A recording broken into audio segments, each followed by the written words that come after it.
The stars had always watched Earth with quiet curiosity. For 10,000 years, the great civilizations of the galaxy had observed the small blue planet, spinning in an unfashionable corner of the Milky Way. They watched humans discover fire. They watched them build pyramids. They watched them split the atom and walk on their moon, and they decided to stay away. Ambassador Velix of the Corton Collective sat in her crystal chamber aboard the observation station orbiting Neptune. She was tall and slender, with skin like polished silver and eyes that shifted colors with her mood. Right now, they were a deep shade of purple, the color of disappointment. On the screen before her, footage played of human history. Wars. Endless wars. She watched armored knights slaughter each other in muddy fields.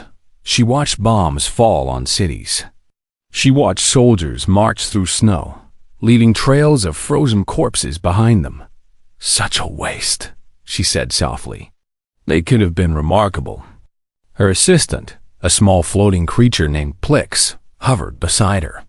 "The Council has classified them as a Level 3 species, Ambassador. Too violent for contact. Too unstable for membership." Velix nodded slowly. Humanity had been placed in the same category as the savage beasts of Koroth 7, the mindless predators that killed everything they encountered. The difference was that humans were intelligent. They knew what they were doing. They chose violence anyway. "Perhaps in another 1,000 years," she said, turning off the screen, "when they learn peace." But the galaxy did not have 1,000 years. 300 light years away, the Dominion was waking up. The Dominion had existed for 50,000 years. They were insects, massive creatures with armored shells and razor-sharp mandibles. They did not build. They did not create. They consumed. World after world fell before their endless swarms. Species after species was enslaved, used up, and discarded. For centuries, the Galactic Federation had kept them contained behind the barrier, a wall of defense stations and patrol fleets that stretched across an entire arm of the galaxy. But now, something had changed. The Dominion had found new worlds to breed on. Their numbers had grown beyond counting. And they were hungry. The first attack came without warning. The Veloci homeworld, a beautiful planet of crystal forests and singing rivers, burned in a single night. 30 billion souls gone. The Dominion ships descended like locusts, and when they rose again, nothing remained but ash and silence. The Federation responded with their mightiest fleet. 2,000 warships, commanded by the greatest admirals in galactic history, met the Dominion Armada at the Battle of Kethras Prime. The battle lasted 6 hours. When it was over, the Federation fleet no longer existed. In the council chambers on the capital world of Axis Prime, panic had taken hold. Representatives from 100 species screamed at each other, their translators struggling to keep up with the chaos. Some demanded surrender. Others called for a final stand. A few simply wept. Elder Morith of the Imdari beings of living crystal, who had existed since before most stars were born, raised his hand for silence. His voice was like wind chimes in a storm. "There is one option we have not considered," he said. The chamber fell quiet. The humans. Outrage exploded from every corner. The Corthan ambassador rose to her feet, her eyes blazing red with anger. "The humans? You want to invite those savages into our federation? They are barely civilized. They still kill each other over invisible lines drawn in dirt." Elder Morith remained calm. "Yes," he said, "they do. That is precisely why we need them." He gestured, and a holographic display appeared in the center of the chamber. It showed humanity's military history in brutal detail. Soldiers charging through gunfire. Tanks rolling across battlefields. Aircraft dropping fire from the sky. Ships launching missiles that could destroy entire cities. "We have built our civilization on peace," Elder Morith continued. "We have forgotten how to fight. Our tactics are elegant but predictable. Our soldiers are brave but gentle. We are losing this war because we do not understand it." It pointed at the images of human warfare. "They do. They have been fighting wars since the moment they climbed down from the trees. They have perfected the art of destruction in ways we cannot imagine. They are violent, unpredictable, and absolutely terrifying." The chamber was silent. "If we want to survive," Elder Morith said, "we need monsters of our own." On Earth, Lieutenant Park Do-hyun was having an ordinary day. He stood on the deck of the patrol vessel Dokdo, watching the gray waters of the East Sea roll beneath the morning sun. He was 32 years old, with a calm face and steady hands. He had served in the Navy for 10 years. He had never seen combat. He had never expected to. The radio crackled. "Lieutenant, we have something on radar. We don't know what it is." Do-hyun raised his binoculars and looked toward the horizon. At first, he saw nothing but clouds. Then the clouds parted, and his heart stopped. A ship was descending from the sky. It was massive, bigger than any aircraft carrier, bigger than any building he had ever seen. It was shaped like a teardrop, with a surface that shimmered like liquid metal. It made no sound as it fell, but he could feel it somehow, a pressure in his chest, a weight in the air. The ship stopped 100 meters above the water. It hovered there, impossible and silent, while the waves churned beneath it. Do-hyun's hands were shaking. He had trained for many things, but not this. No one had trained for this. His radio crackled again. "Lieutenant, what do we do?" He opened his mouth to answer, but no words came out. What could he possibly say? What could anyone say? The ship began to glow. A beam of light shot down from its belly, and in that light, a figure appeared, tall, silver-skinned, with eyes that swirled with colors he had no names for. The figure spoke. Its voice was calm, gentle, almost sad. "People of Earth, we come with a request and a warning." Around the world, every screen flickered. Every radio tuned to the same frequency. Every human being heard the same message. A great darkness is coming. It will consume everything in its path. Your world, our worlds. Everything that lives and breathes and thinks. We have tried to stop it alone. We have failed. The figure paused. We are asking for your help. We are asking for your soldiers. We are asking you to fight alongside us in a war that will decide the fate of this galaxy. Another pause, longer this time. We know what you are. We have watched you for centuries. We have seen your wars, your cruelty, your endless appetite for destruction. We have feared you. We have avoided you. We have judged you. The figure's eyes seemed to look directly at Do-hyun, though he knew that was impossible. But now, we need exactly what you are. We need your violence. We need your rage. We need your refusal to surrender, to give up, to accept defeat. The figure bowed its head. We need humanity. Do-hyun stood frozen on the deck of his ship, the alien vessel hanging above him like a second sun. He thought of his family and soul. He thought of his friends, his comrades, his country. He thought of every war story his grandfather had told him, every memorial he had visited, every grave he had seen. He did not know what was coming. He did not know what humanity would become. But standing there, beneath the alien sky, he felt something ancient stirring in his blood. Something hungry. Something dangerous. Something human. The galaxy had asked for monsters. They had no idea what they were about to receive. The United Nations building in New York had never been so quiet. Representatives from every nation on Earth sat in the great assembly hall, their faces pale, their hands still. Above them, on a platform that had been built overnight, stood 3 alien beings. Ambassador Velix of the Korthan Collective, Elder Morith of the Imdari, and a creature called Sophis, whose body was made of flowing shadows and whose voice sounded like whispers in a dark room. General Yoon Taeson sat in the front row of the Korean delegation. She was 61 years old, with gray hair cut short and eyes that had seen too much. She had fought in the mountains of the north. She had led soldiers through fire and blood. She had buried friends and enemies alike. Nothing had prepared her for this. Sifis was speaking, its shadow body shifting like smoke. The Dominion has destroyed 47 worlds in the past 3 cycles. Their fleet numbers in the hundreds of thousands. Their soldiers breed faster than we can count them.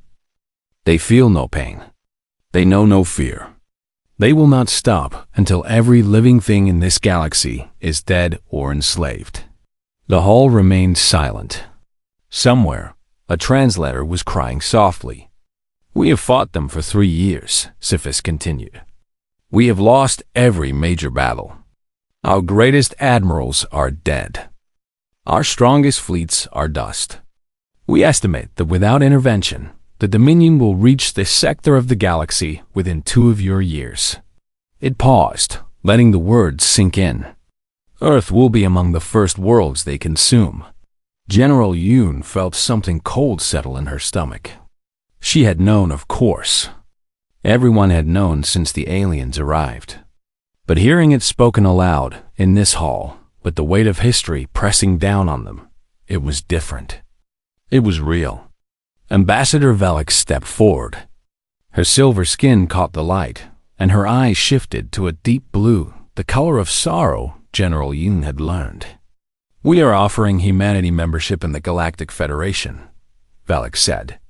Full membership with all rights and privileges. Access to our technology. Access to our knowledge. Access to the stars themselves. She paused. In exchange, we ask for soldiers. As many as Earth can provide. We need warriors who can fight the Dominion. Warriors who will not break. Warriors who will win. A murmur rippled through the hall. The American representative leaned forward. How many soldiers are we talking about? Velix hesitated. As many as possible. Millions, if you can spare them. And if we refuse? The 3 aliens exchanged glances. It was Elder Morath who answered, his crystal voice ringing through the chamber. Then you will die alone. The Dominion does not negotiate. They do not take prisoners. They do not show mercy. When they come for Earth, and they will come, there will be no one left to help you. The hall erupted into chaos. Representatives shouted at each other. Some demanded immediate military action. Others called for negotiation, for diplomacy, for anything other than war. A few simply sat in stunned silence, their faces blank with shock. General Yoon stood up. Her voice cut through the noise like a blade. Enough. The hall fell silent. Everyone turned to look at the old Korean general with the iron eyes and steady hands. We have debated long enough, she said. The question is simple. Do we fight or do we wait to die? She walked to the center of the floor, her boots echoing on the marble. She looked up at the aliens on their platform, then turned to face her fellow humans. I have spent my entire life studying war. I have read every history book. I have walked every battlefield I could find.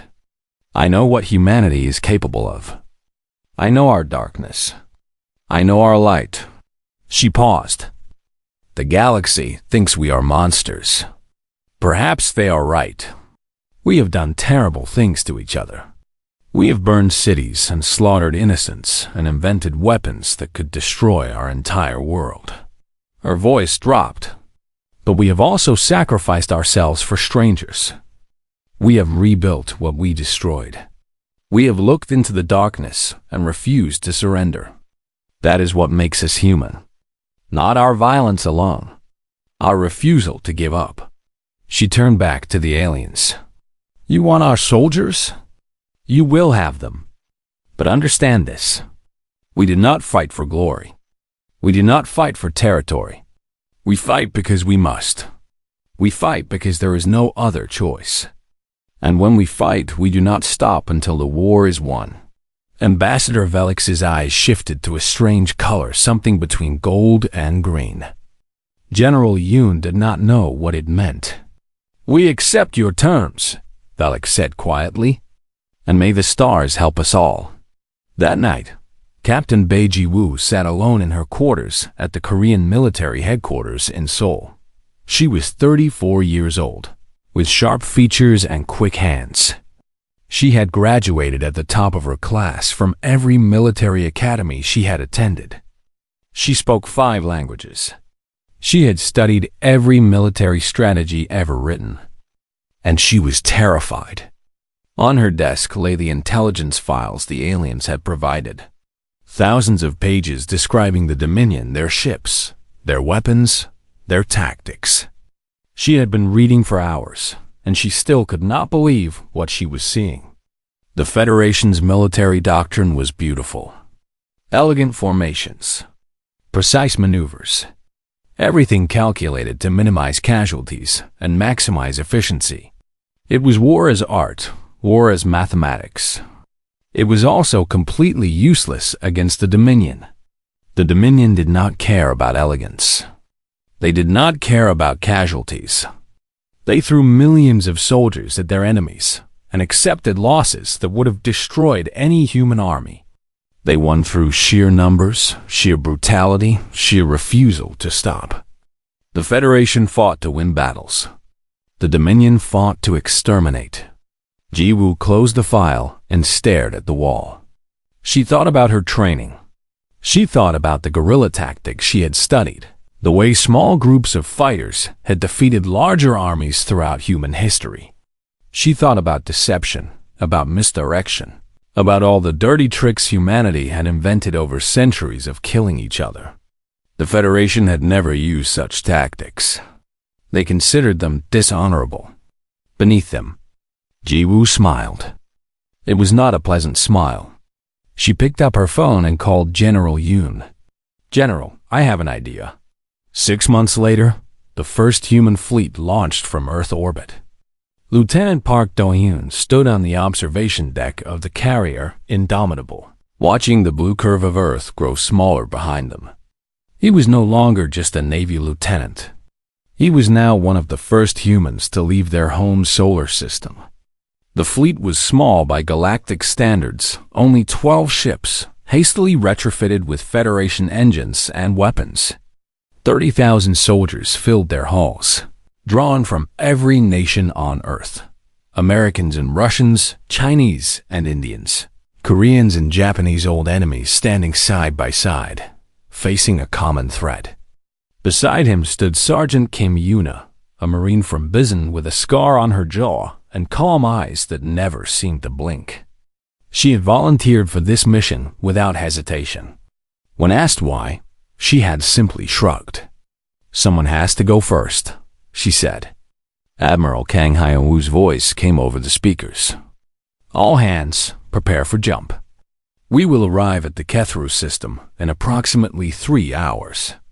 Intelligence reports heavy Dominion presence. Expect combat upon arrival." Do-hyun felt his stomach tighten. 3 hours. 3 hours until he faced an enemy that had destroyed civilizations. 3 hours until everything changed. Yuna placed a hand on his shoulder. Her grip was firm, steady. "You scared?" she asked. "Yes," she nodded. "Good. Only fools are not scared." She looked out at the stars, her reflection ghostly in the window. But being scared and giving up are different things. Remember that. The ship shuddered as the engines powered up. The stars outside began to blur and stretch. And then, with a flash of impossible light, the fleet jumped. Earth disappeared behind them. Ahead, the war was waiting. The Kethra system had been beautiful once. 3 planets orbited a golden sun, 2 of them colonies of the Veloci, filled with crystal cities and singing forests. Now those cities were rubble. Those forests were ash. The Dominion had come 6 months ago and nothing living remained on those worlds. Only their ships remained. Hundreds of them, thousands, a swarm of black metal and hungry soldiers, waiting for the next world to consume. Admiral Kang Hyun-woo stood on the bridge of the Indomitable, watching the sensor readings with cold eyes. The numbers were not good. The human fleet was outnumbered at least 15 to 1. Their ships were smaller, weaker, less advanced. By every measure the Federation used, they had already lost. But Admiral Kang had not studied Federation tactics. "Status report," he said quietly. His tactical officer, a young woman named Lieutenant Cho Han-yul, pulled up the data. "Enemy fleet is holding position near the third planet. They have detected us. No movement yet. They seem to be waiting." "They are curious," Admiral Kang said. "They have heard of humans. They want to see what we are." He smiled. It was a thin, dangerous smile. "Let us show them." On the Dominion flagship, the Queen Commander observed the human fleet with something like amusement. She was massive 3 times the size of her soldiers, with a crown of horns and eyes that burned with ancient hunger. 12 ships, she clicked. "They send 12 ships against us. How insulting." Her advisor, a scarred warrior named Kreth, shifted nervously beside her. "My queen, our scouts report that these humans are different. They do not fight like the Federation." "All soft creatures fight the same way," the Queen Commander said. "They form their lines. They fire their weapons. They die. It is always the same." She gestured with one massive claw. "Destroy them." The Dominion fleet began to move.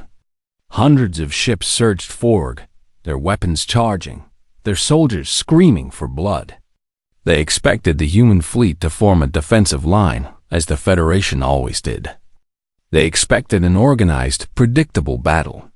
They did not expect what happened next. The human ships scattered, not in retreat and chaos. They flew in random directions, spinning and weaving like insects. Some flew directly toward the Dominion fleet. Others flew away. Some flew in circles, seemingly without purpose. On the Dominion flagship, Kreth stared at his sensors in confusion. "My queen, I do not understand. What are they doing?" The Queen Commander leaned forward, her eyes narrowing. Something was wrong. This was not the behavior of frightened prey. This was something else. "Focus fire on the nearest vessel," she ordered.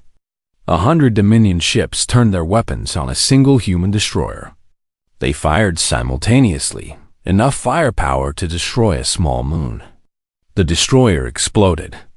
But a moment before it died, it launched something dozens of small objects that scattered in every direction. "What are those?" the Queen Commander demanded. Kreth checked his readings. His face went pale. "Missiles, my queen, but they have no warheads. They are carrying, I do not know, some kind of metal dust." The missiles exploded. A cloud of metallic particles spread through space, filling the void between the two fleets. Within seconds, every sensor on every Dominion ship went blind. "I cannot see," Kreth said, his voice rising with panic. "My queen, I cannot see anything." In the chaos of the sensor blackout, 12 human ships became invisible. Admiral Kang watched the confusion spread through the enemy fleet and allowed himself a moment of satisfaction. The chaff missiles had worked perfectly. The Dominion sensors were designed for long-range detection, not for filtering through clouds of metallic interference. They were blind, but the humans were not. "All ships, execute Pattern 7, he ordered. "Marines, prepare for boarding." Across the fleet, 30,000 human soldiers checked their weapons and their armor. They had trained for this moment for 6 months. They had studied the Dominion ships, learned their layouts, memorized their weak points. They knew where the engines were. They knew where the life support was. They knew where the officers slept. They knew how to kill. Sergeant Kim Yuna led the first boarding party. Her shuttle flew through the chaos, invisible in the sensor static, and latched onto the hull of a Dominion carrier. Cutting tools burned through the metal. Air rushed out. And then Yuna was inside, her rifle raised, her squad behind her. The Dominion soldiers were waiting for them. They were terrifying tall as men, with armored shells and mandibles that could bite through steel. Their eyes glittered in the darkness. They made clicking sounds that might have been laughter. One of them stepped forward. "Soft creature," it said through a translator. "You come to die." Yuna did not answer. She raised her rifle and fired. The bullet punched through the creature's eye and out the back of its head. It dropped without a sound. Before the others could react, her squad opened fire. Grenades flew through the corridor, filling the air with smoke and fire. The humans moved forward, stepping over bodies, never stopping, never hesitating. They did not fight like the Federation. They did not stand in neat lines and exchange fire. They moved like water, flowing around obstacles, finding weaknesses, exploiting every advantage. And they showed no mercy. In 20 minutes, Yuna's squad had reached the engine room. They planted explosives on every power conduit they could find. Then they ran. The carrier exploded from the inside out. Across the battlefield, similar scenes played out. Human soldiers boarded Dominion ships and destroyed them from within. Human missiles targeted command vessels and communications arrays. Human electronic warfare systems scrambled the Dominion's coordination, turning their fleet into a confused mob. The Queen Commander watched her forces fall apart and felt something she had not experienced in 1,000 years. Fear. How? She demanded. How are they doing this? Kreth was dead killed when a human missile struck the flagship's bridge. She was alone now, surrounded by alarms and dying soldiers. On her screen, a human face appeared. Admiral Kang Hyun-woo looked at her with calm, steady eyes. "You asked what we are," he said. "Now you know." He paused. "We are what you made us. Centuries of war. Centuries of killing. We have learned lessons that your species never needed to learn. We know how to fight when we are outnumbered. We know how to win when we should lose." His eyes hardened. "And we know that mercy is a luxury we cannot afford." The transmission cut off. A moment later, a human missile struck the flagship's reactor. The Queen Commander died screaming. When the battle was over, Federation observers emerged from their hiding places and surveyed the wreckage. They had expected to find the remains of the human fleet. Instead, they found the remains of the Dominion Armada. 8 enemy ships had been captured. 23 had been destroyed. The rest had fled, scattering into the void like frightened animals. The humans had lost 4 ships. 4 ships out of 12. Ambassador Velix watched the footage in her quarters aboard the observation station. She watched human soldiers storm enemy vessels. She watched them plant explosives and set traps. She watched them show no fear, no hesitation, no doubt. And she watched them show no mercy. "What have we done?" she whispered. Her assistant Plix floated beside her. "We have won a battle, Ambassador. For the first time in 3 years, the Dominion has retreated." Velix shook her head slowly. "No, we have not won anything. We have simply traded one enemy for another." She looked at the screen, at the human admiral standing victorious on his bridge. "We asked for monsters," she said. "And monsters are exactly what we received." Plix was silent for a long moment. "What do we do now?" it asked finally. Velix had no answer. On the Indomitable, Admiral Kang allowed his crew to celebrate. They had earned it. They had done the impossible. But in his private quarters, he sat alone in the darkness and stared at his hands. He had killed today. Not with his own hands, but with his orders. He had sent men and women to their deaths. He had ordered the destruction of ships filled with living creatures. And he would do it again, tomorrow, the next day, every day until the war was over. He thought of his grandfather, who had fought in a different war on a different world. He remembered the old man's words. War does not make us heroes. It makes us survivors. And survival always has a price. Admiral Kang closed his eyes. He wondered what price humanity would pay before this was over. 2 years had passed since the Battle of Catharus. 2 years of war. 2 years of blood. 2 years of humanity spreading across the galaxy like wildfire, bringing their strange and terrible ways of fighting to every battlefield. The Dominion was retreating. For the first time in their 50,000-year history, they were losing.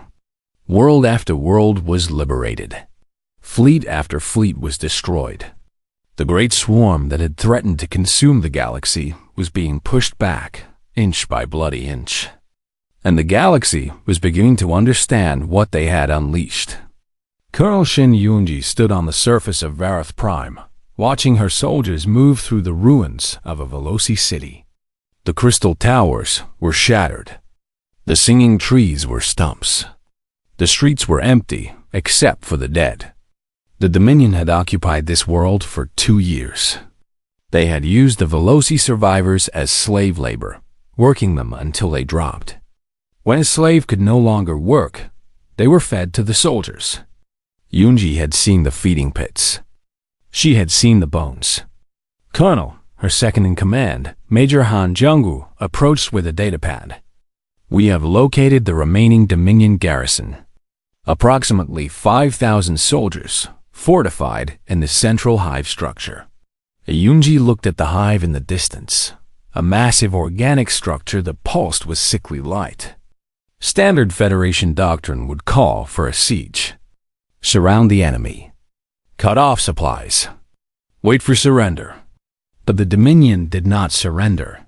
And every day the siege continued, more Veloci slaves would die. How many slaves are inside? She asked. Unknown. Estimates suggest between 10 and 20,000. Yunji closed her eyes. 10,000 innocent lives, trapped with 5,000 monsters. A careful siege could take months. Months that those slaves did not have. Prepare the infiltration teams, she said. We go in tonight. Major Han hesitated. Colonel, a direct assault against a fortified hive. The casualties will be severe. I know. The slaves, I know. Her voice was hard. But if we wait, they die anyway. At least this way, some of them might survive. She turned to face him. Her eyes were empty. This is what war is, Major. Not glorious battles and heroic speeches. Just terrible choices made by tired people in the hope that something good might come from all the blood. She walked away. Major Han watched her go and said nothing. That night, 300 human soldiers entered the hive through the sewage systems. They moved in silence, crawling through tunnels filled with filth and darkness. Some of the tunnels were so narrow they had to remove their armor. Some were flooded with liquid that burned their skin. One soldier was dragged away by something in the dark and never seen again. But they did not stop. Sergeant Kim Yuna led the primary strike team. She was different now than she had been 2 years ago. Her eyes were harder. Her smile was gone. She had killed more Dominion soldiers than she could count, and each kill had taken something from her. But she kept fighting, because someone had to. Her team emerged in the heart of the hive, near the slave pens. The Veloci survivors were huddled in cages made of hardened slime hundreds of crystal beings. Their light dimmed, their bodies broken. A young Veloci saw Yuna and pressed against the bars of its cage. Its eyes were wide with something between hope and terror. Help us, it whispered. Please. Yuna nodded. We will. Stay quiet. Stay low. She turned to her team. Plant the charges. Every support column. Every power conduit. We bring this place down. What about the Dominion soldiers? One of her soldiers asked. Yuna's face did not change. What about them? They moved through the hive like ghosts. They poisoned water supplies. They sabotaged communication systems. They killed sentries with silent blades and dragged the bodies into shadows. And when everything was ready, they opened the slave cages. The Dominion garrison realized something was wrong when the explosion started. By then, it was too late. The hive was collapsing around them. Slaves were fleeing through tunnels that led to the surface. And human soldiers were everywhere, appearing from shadows, striking without warning, vanishing before the Dominion could respond. The battle lasted 3 hours. When it was over, 4,000 Dominion soldiers were dead. The remaining 1,000 had fled into the wilderness, where they would be hunted down over the following weeks. 18,000 Veloci slaves were rescued. Nearly 2,000 more died in the chaos. Colonel Yunji stood among the survivors, watching medical teams treat the wounded. A Veloci elder approached her ancient, fragile, its crystal body cracked and faded. You saved us, the elder said. We are grateful. Yunji did not respond. She was looking at the bodies of her fallen soldiers, 47 humans who would never go home. Grateful, she repeated quietly. Yes. Across the galaxy, the Federation watched humanity's war with growing unease. On Axis Prime, the Council held an emergency session. Ambassador Velix presented the latest reports, her voice carefully neutral. Human forces have liberated 37 worlds in the past year. Dominion casualties are estimated at over 2 billion. The enemy is in full retreat across all fronts. A Corthan counselor leaned forward. And human casualties? Approximately 800,000.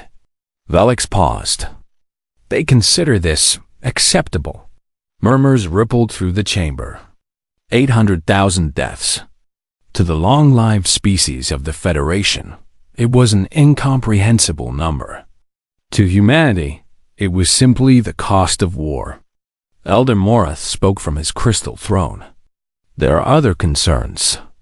Reports from liberated worlds suggest that human soldiers are not following standard protocols. What protocols?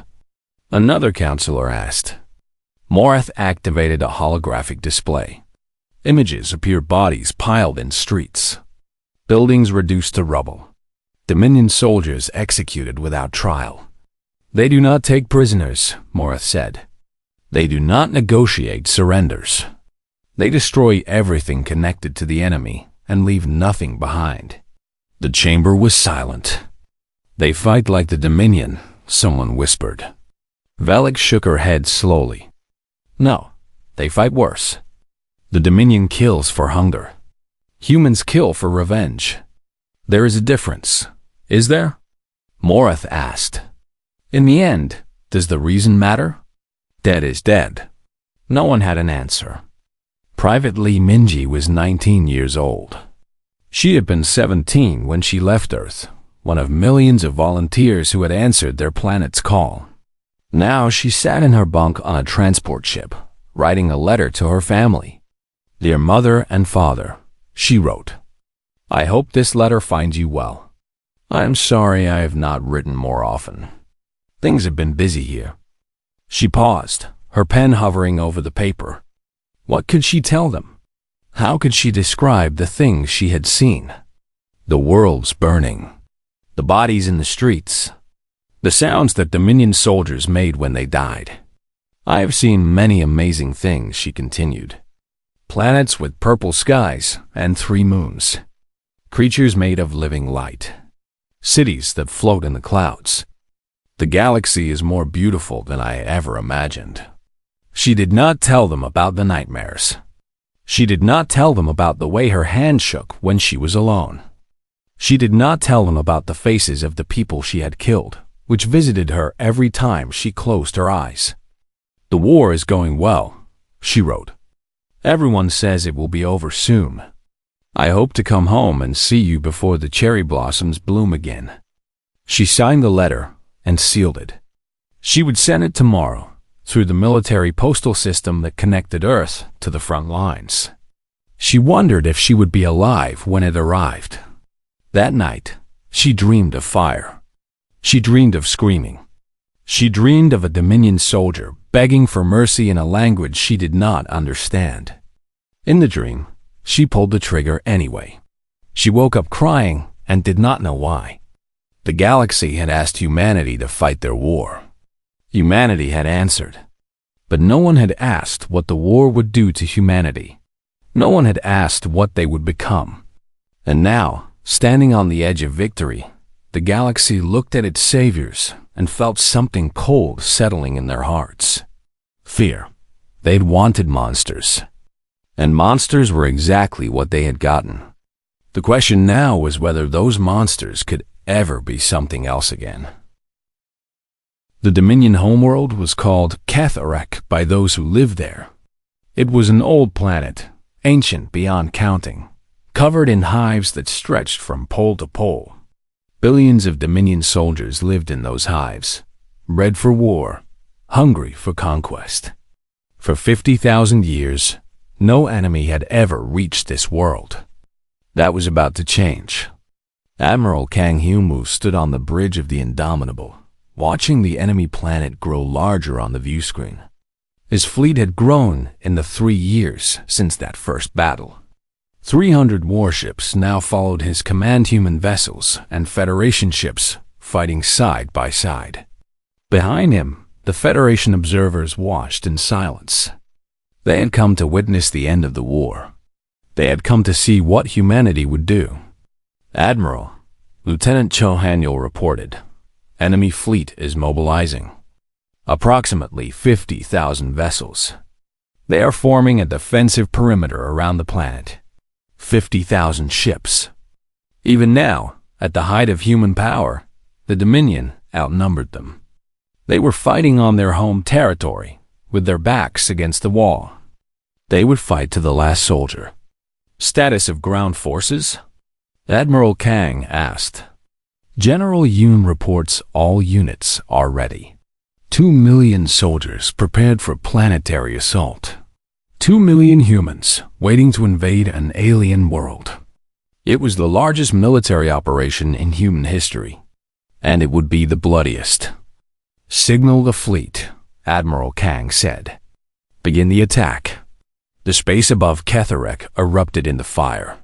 Human missiles flew in waves, filling the void with light and death. Dominion ships exploded one after another, their debris forming clouds of twisted metal. But the enemy was not passive. Their weapons struck back, tearing through human vessels, killing thousands with every volley. Admiral Kang watched the casualty reports scroll across his screen. Names, numbers, lives, each one a person he had sent to die. But he did not stop. He could not stop. "Push forward," he ordered. "All ships full attack. Clear a path for the landing craft." The battle raged for hours. Ships burned and broke apart. Soldiers died in the cold vacuum, their bodies spinning among the stars. The Dominion threw everything they had at the human fleet, every ship, every weapon, every soldier. It was not enough. By the time the sun set on Catharek, the orbital defenses were gone. Human landing craft descended through the atmosphere like rain, carrying soldiers who had come halfway across the galaxy to end this war. General Yoon Tae-sun led the ground assault personally. She was 64 years old now, too old for combat, but she refused to stay behind. This was her war. She had started it, and she would finish it. Her shuttle touched down in the shadow of the Great Hive, the central structure of the Dominion civilization, home to their final queen. Around her, soldiers poured out of landing craft, forming lines, checking weapons. The ground was alive with enemy soldiers. Thousands of Dominion warriors emerged from underground tunnels, their mandibles clicking, their eyes burning with fury. They threw themselves at the human lines without fear, without hesitation, and the humans threw themselves back. Sergeant Kim Yuna fought at the front of the assault. She had lost count of how many enemies she had killed. Her armor was cracked and stained with alien blood. Her rifle was almost empty, but she kept moving forward, step by step, body by body. Beside her, soldiers fell. Friends she had trained with. Soldiers she had led into battle. They died screaming, or they died silently, and either way, they died. But the line held. It always held. Forward! General Yoon shouted over the chaos. To the hive! End this! The human army pushed forward. Tanks rolled over enemy soldiers. Aircraft dropped fire from the sky. And still the Dominion kept coming, endless waves of warriors who knew nothing but war. The final battle lasted 19 hours. When it was over, the great hive was burning. The last Dominion queen lay dead in her throne room, killed by a human grenade.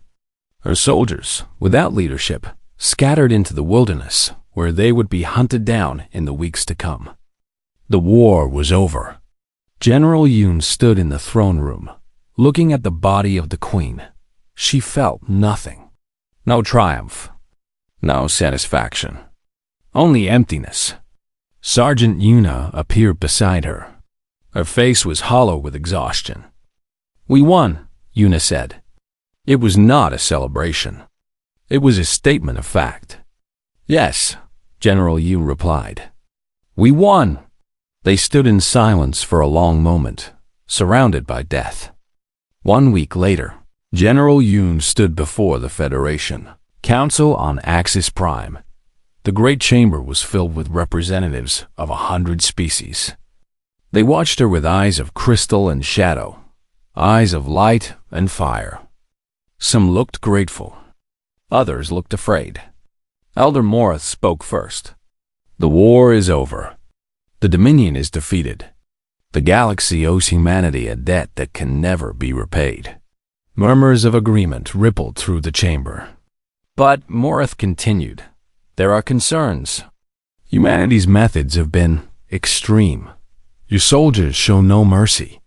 Your tactics are brutal.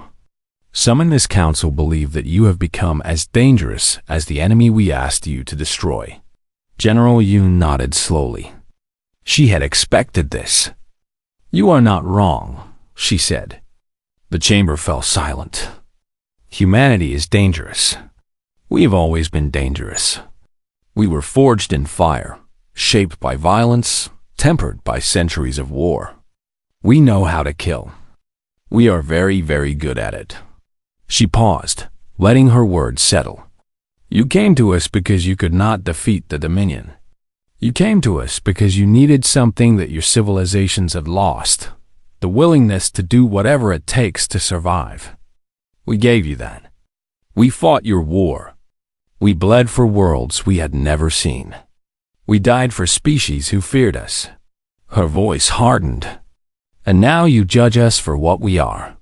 You look at the blood on our hands, and you forget that it was spilled to save your lives. You look at our brutality, and you forget that it was your last hope. Ambassador Velix rose from her seat. Her eyes were the color of grief. General Yoon, no one is ungrateful. But we must think of the future. How can the galaxy trust a species that fights as you do? How can we sleep peacefully knowing what humanity is capable of? General Yoon was quiet for a long moment. Then she spoke softly. I understand your fear. I share it. I have seen what my people can do. I have ordered things that will haunt me until the day I die. She looked around the chamber, meeting the eyes of every representative. But humanity is not only violence. We are also love, compassion, hope. We create beauty. We build families. We dream of peace, even as we prepare for war. She straightened her uniform. The question is not whether you should fear humanity. We deserve that fear. We have earned it. The question is what kind of future we will build together. Will we be allies, partners, friends? Or Will we be enemies, circling each other in the darkness, waiting for the next war? She spread her hands. That choice is not mine to make. It is yours. All of yours. The galaxy watched in horror as humans took the battlefield. Now it is time to decide what happens when we leave it. The vote was held the following day. Humanity was granted full Federation membership. 3 years later, Sergeant Kim Yuna returned home to Seoul. The city had changed while she was gone. New buildings had risen. Old streets had been repaved. But some things remained the same. The Han River flowing peacefully, the mountains standing guard in the distance, the cherry blossoms blooming along the walking paths. She sat on a bench near the river and watched the world go by. Families walking together. Children playing with dogs. Old couples holding hands. Normal life. Peaceful life. The kind of life she had fought to protect. A little girl ran past, chasing a ball. She tripped and fell, scraping her knee on the pavement. She began to cry. Yuna stood and walked over. She knelt beside the girl and smiled gently. "It's okay," she said. "It hurts now, but it will heal.